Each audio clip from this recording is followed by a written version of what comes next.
So it honestly really sucks to say, but at the beginning of my twin flame journey, I was carrying so many harmful beliefs that were actually preventing my union and my true twin flame from manifesting into my life. Looking back on my circumstance, my true twin flame was actually in my energetic vicinity the whole time, but it really came down to it being in a matter of alignment for it to manifest in the physical. About the twin flame journey is it's completely based on your energetic frequency. Your energy, the way that you feel, the thoughts that you're thinking, and the level of consciousness that you're embodying is so important and so crucial in manifesting your union. There is also, unfortunately, so much false information on the internet, on apps like this, that actually instill the wrong beliefs and the wrong energy within you that are a total contradiction to the union energy. So what that means is when you absorb those beliefs and when you absorb those energies and you take that as truth, you are repelling your union because you're in an opposite energy to it. There are so many of these beliefs, but in this video, I really want to talk about this perfectionism on the spiritual journey. There is this feeling and this underlying current that if you're in the spiritual communities for long enough, you will kind of get this sense that there is something wrong with being human. There's something wrong with being in the 3D, with being physical, with having negative emotions. Many spiritual people try and escape their negative emotions, try to escape the painful experiences of being human using spiritual escapism and spiritual bypassing. And if you've fallen into this trap, there's nothing wrong with you, but this is actually an energy that is very much blocking true twin flame union. Because the truth is that the union energy is a feel-good energy. It feels good, it's loving, it's healing, it's supportive, it's nurturing, and so much energy that is embodied by so many spiritual people and the spiritual communities and the spiritual mindsets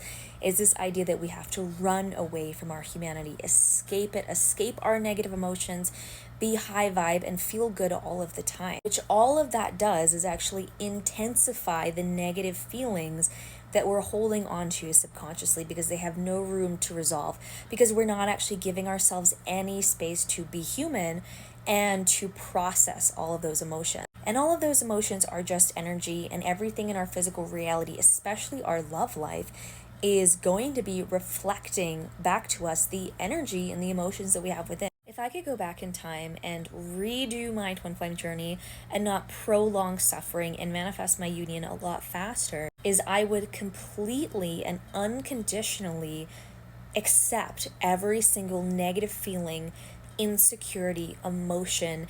There are things that I thought were such massive problems about me before manifesting my union that I held on to and I tried to fix for so many years on literally every level, mental, emotional, physical, spiritual, about myself, that I didn't actually ever need to change.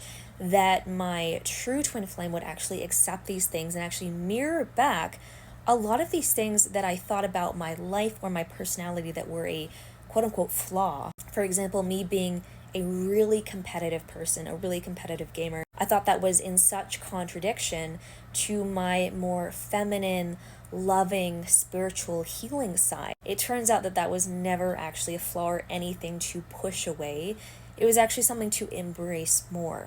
And that's the strange thing about the twin flame journey is you will be on it for so long and you will have all of these ideas of what it takes to manifest union, but it isn't until your union actually manifests that you realize that a lot of the things that you were doing were completely off-center, not necessarily wrong, but kind of misguided. Because if we go back to this spiritual truth that when we're trying to manifest in an unconditionally loving relationship, that if we're not acting unconditionally loving towards ourselves, that's in total contradiction to the energy that we're calling in. So anyways, if I could go back in time, I would tell myself to be more human, to be more messy, and to let myself feel all of those negative emotions that I was suppressing, to not expect myself to be high vibe all the time, because that was the exact mindset that was actually blocking my union from coming in, not attracting it. You can identify with the spiritual perfectionism and you need help releasing this. I made an entire free masterclass called The Energetics of Union, which walks you through the process of releasing it,